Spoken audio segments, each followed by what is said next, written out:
Hello and welcome to Buddhistdoor Global's weekly news review. I'm Justin Whitaker, Senior Correspondent for BDG, speaking to you from our offices in Hong Kong. We are back again after a long break. In January, news of the imminent danger of the novel coronavirus reached us here in Hong Kong. Our city and our management at Buddhistdoor Global moved quickly, and we are grateful today to be in good health and in a region with very few cases and little loss of life after the last 4 months. As public health conditions allow, we are returning to our regular work schedules and will thus resume our weekly news review. And as face masks such as this one help us protect those around us in the office and during video shoots, I'll be wearing mine as long as is needed. In this week's news, in India, the Dalai Lama has returned to public teaching with a 2-day global webcast earlier this month.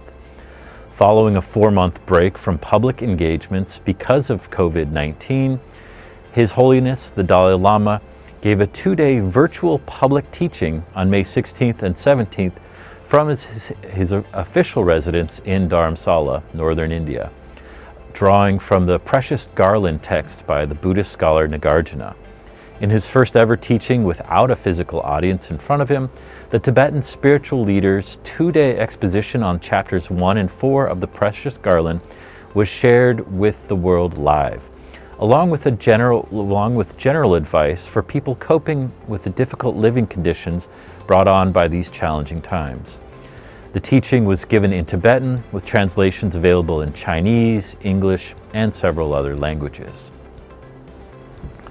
Also in India, Buddhists have expressed concern over using Bodhgaya as a quarantine site for coronavirus. Buddhists in Bodhgaya, India, have voiced their worries about providing temporary accommodation for Indians who are being flown in from areas of the world hit hard by the coronavirus pandemic.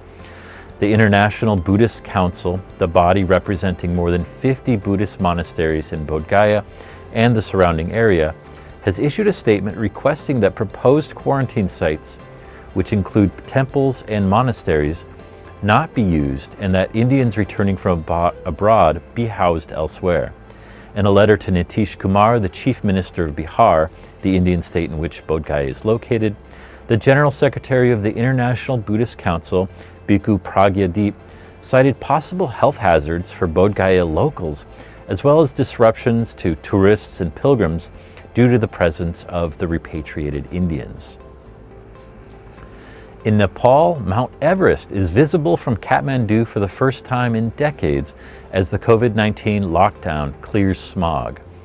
For the first time in decades, perhaps half a century, the ever-present veil of smog that envelops Nepal's Kathmandu Valley has lifted, revealing the distant peak of Mount Everest. For many local residents, it's the first time in their lives that the mighty peak has been visible from the valley, with the normally chaotic streets of Kathmandu peaceful and factories shuttered. Nepali photographer Abhushan Gautam was able to photograph the highest mountain in the world from some 200 kilometers away on May 10th. Widespread lockdowns amid the spread of COVID-19 have immobilized millions of people across the planet, threatening economies and livelihoods in the process. Yet the abrupt suspension of economic activity has also had another telling effect of easing the burden of human pollution on the natural environment, at least temporarily. In Thailand, the former director of the National Office of Buddhism has been sentenced to 94 years in prison. The sentence was handed down earlier this month for repeatedly embezzling funds meant for several temples within the Southeast Asian kingdom. 64-year-old Panom Sornsilp was first arrested in 2018 for the alleged misallocation of funds intended for Buddhist temples in 2013 and 2014. His previous sentence of 52 years and 8 months was increased by the Central Criminal Court for corruption and misconduct cases. He, along with several co-defendants, was also ordered to return the embezzled funds to the Buddhism Office. The National Office of Buddhism is a major government agency in Thailand, reporting directly to the Prime Minister.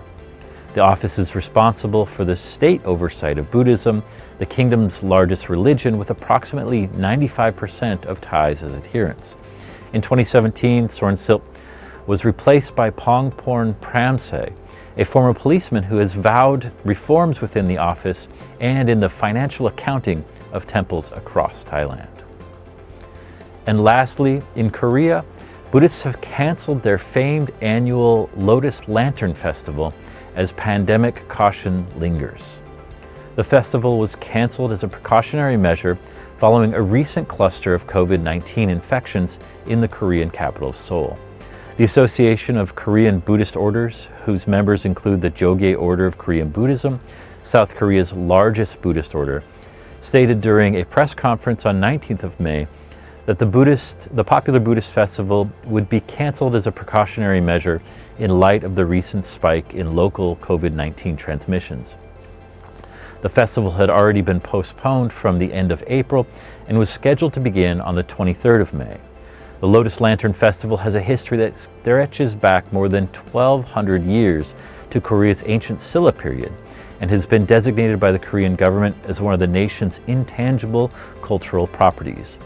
Described as the largest festival of its kind in the world, visitors to the annual event have been recorded as exceeding 350,000, including local residents and foreign tourists.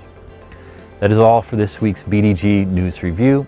If you enjoy regular news videos delivered to you each week, please subscribe, give us a thumbs up, and share this video with friends. We appreciate your support and feedback in the comments below. Be sure always to check out our website, Buddhistdoor.net, for these stories along with special features and coverage of Buddhism around the world.